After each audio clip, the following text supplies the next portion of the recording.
Baik, assalamualaikum warahmatullahi wabarakatuh. Perkenalkan, nama saya Septian Suradana dengan NIM 24037. Nah, di sini saya akan melakukan analisis tentang preferensi konsumen terhadap pembelian pada ban sepeda motor. Nah, di sini saya akan menjelaskan yang pertama itu langkah-langkah untuk menyusun atributnya.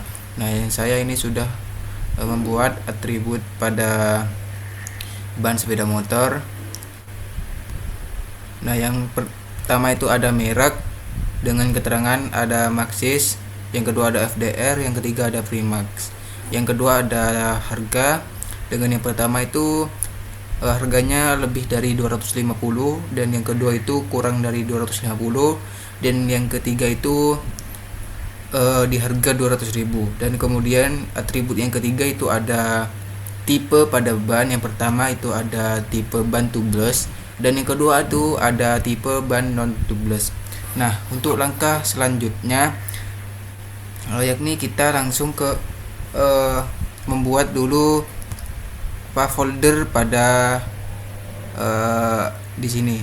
Di sini saya sudah membuat folder dengan penamaan analisis conjoin. Nah, selanjutnya kita pergi ke SPSS-nya. Lalu kita klik data, lalu scroll ke bawah sampai menemukan orthogonal design dan klik generate. Di sini kita masukkan di sini yang tadi ada merek, harga, dan tipe. Di sini yang pertama kita tulis merek,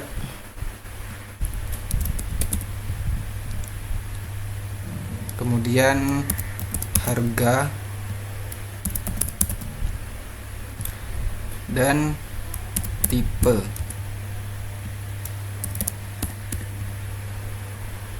Nah, untuk selanjutnya untuk langkah selanjutnya itu ada yang pertama itu klik pada tulisan merek ini, lalu pencet define value. Nah, di sini di value ini kita isi dengan level pada atribut yang level 1, level 2, dan level 3. Nah, untuk label ini diisi dengan keterangan, yang mana untuk keterangan pada level 1 itu ada ban Maxxis. Kita tulis usahakan sama ya penulisan dengan atribut. Yang kedua itu ada FDR, dan yang ketiga itu ada Primax. Lalu klik continue. Nah, untuk yang dua ini sama ya langkah-langkahnya seperti yang merek, klik define value. Nah, setelah diisi semua pada kolom ini sudah diisi semua, lalu kita klik create new data file, lalu pencet file, dan carilah folder yang kita buat pertama tadi. Saya berada di Windows C, di analisis conjoin, lalu kita namakan dengan stimuli, lalu klik save dan klik OK. Nah, di sini sudah tersedia ya bahwa ada 9 stimuli. Kita ke folder, lalu pencet ke stimuli ini, ke Windows C tadi alias conjoin, lalu ke stimuli kita pencet. Nah, di sini ada 9 stimuli.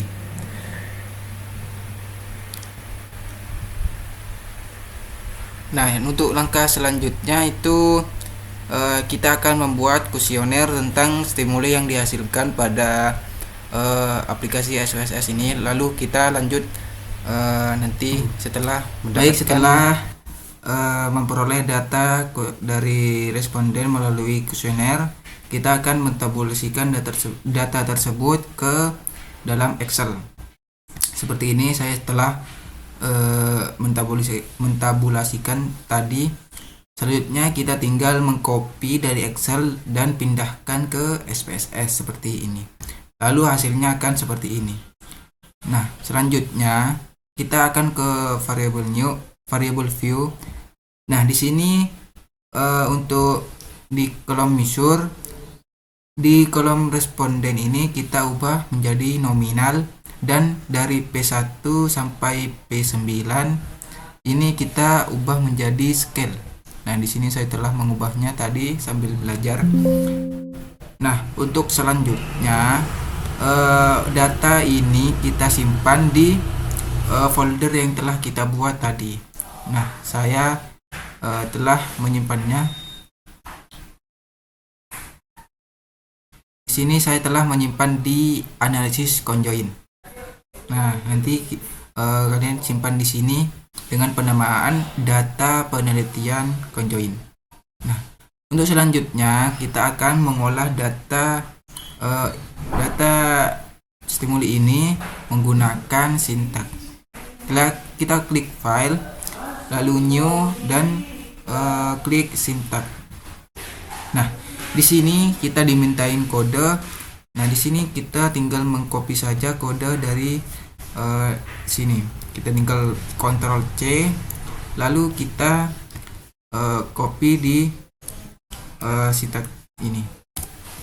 Nah, untuk penjelasannya, conjoin plan ini merupakan penamaan dari folder tersebut, yang mana untuk kode C ini saya menyimpannya di Windows C. Nah, untuk kalian yang menyimpannya di Windows D itu ubah saja menjadi D. Nah, di sini karena saya menyimpannya di analisis conjoin tanpa adanya underscore, kita akan menghapus underscore tersebut. Kita hapus. Nah, untuk stimulus ini kita ubah menjadi penamaan yang telah kita simpan tadi, yakni stimuli, bukan stimulus, dengan huruf S besar, lalu stimuli seperti ini. Nah, untuk yang kedua ini sama, untuk penyimpanannya di Windows C, lalu di penamaan folder analisis conjoin, dan penamaan file yang disimpan barusan oleh saya, yakni bernama data penelitian conjoin, data underscore penelitian underscore conjoin. Kita akan klik di sini, data underscore penelitian underscore Baik, saya akan melanjutkan video dari tadi. Di sini untuk C ini merupakan folder yang disimpan di Windows C, dan analisis conjoin ini penamaan dari folder tersebut. Data penelitian conjoin ini merupakan tabulasi data yang kita simpan tadi. Nah, untuk skor ini merupakan stimuli dari P1 to P. Kebetulan punya saya memiliki stimuli sejumlah 9, jadi kita ubah menjadi P9. Nah, untuk selanjutnya di subjek ini responden tetap. Untuk faktor ini kita ubah karena atribut yang kita miliki yakni ada merek, lalu harga, dan tipe. Nah, setelah dirasa cukup sama dengan penamaan file yang kita simpan, kita cek terlebih dahulu analisis conjoin sama, lalu kita akan menyimpan file tersebut ke folder analisis conjoin juga, dengan diberi nama data saja, lalu kita save. Nah, setelah itu kita akan pergi ke kolom run, lalu pencet all. Nah, di sini inilah merupakan hasil dari data yang kita olah barusan menggunakan sintak. Baik, di sini saya akan menginterpretasikan hasil dari data yang kami olah di melalui sintaks tadi. Dari subjek yang pertama, menurut responden yang pertama, mereka lebih memilih merek ban dengan merek Maxxis dengan harga kurang dari 250 dengan tipe tubeless. Nah, untuk kepentingannya itu mereka lebih mementingkan harga. Yang pertama itu harga, yang kedua lebih mementingkan merek, dan yang terakhir itu mementingkan tipe. Nah, untuk korelasinya tersendiri itu personal itu dari signifikansinya 0,01, yang mana lebih kecil dari 0,05, yang berarti dapat dikatakan valid.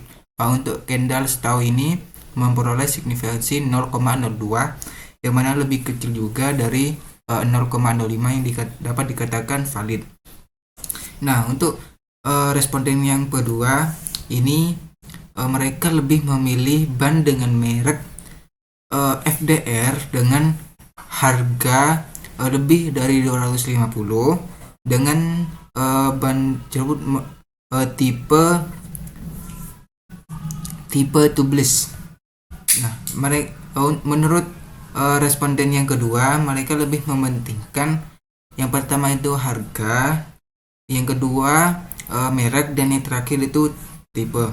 Untuk korelasinya tersendiri itu personal itu memperoleh signifikansi 0,01 yang mana valid, dan Kendall Stowe memperoleh angka signifikansi 0,04 yang dapat dikatakan valid. Nah, dari semua responden di sini saya akan menginterpretasikan overall statistik yang mana gabungan dari 20 responden menjadi satu. Di sini hasilnya merek yang disukai dari merek yang dapat kita simpulkan merek yang dipilih yakni merek Maxxis dengan harga kurang dari 250 atau 200 dengan tipe tubeless. Mereka lebih mementingkan yang pertama itu harga, dan yang kedua itu merek, dan yang ketiga itu tipe. Dengan correlation personal R memperoleh angka signifikansi 0,00 dan Kendall Stowe memperoleh angka signifikansi 0,01, yang mana dari kedua ini lebih kecil dari 0,05 yang dapat dikatakan valid. Mungkin demikian penjelasan interpretasi dari hasil data yang saya olah. Apabila ada kesalahan ataupun kekeliruan dalam menginterpretasikan data tersebut, kami mohon maaf yang sebesarnya, karena saya di sini juga lagi belajar dalam mengolah data. Sekian dari saya. Pamit undur diri. Wassalamualaikum warahmatullahi wabarakatuh.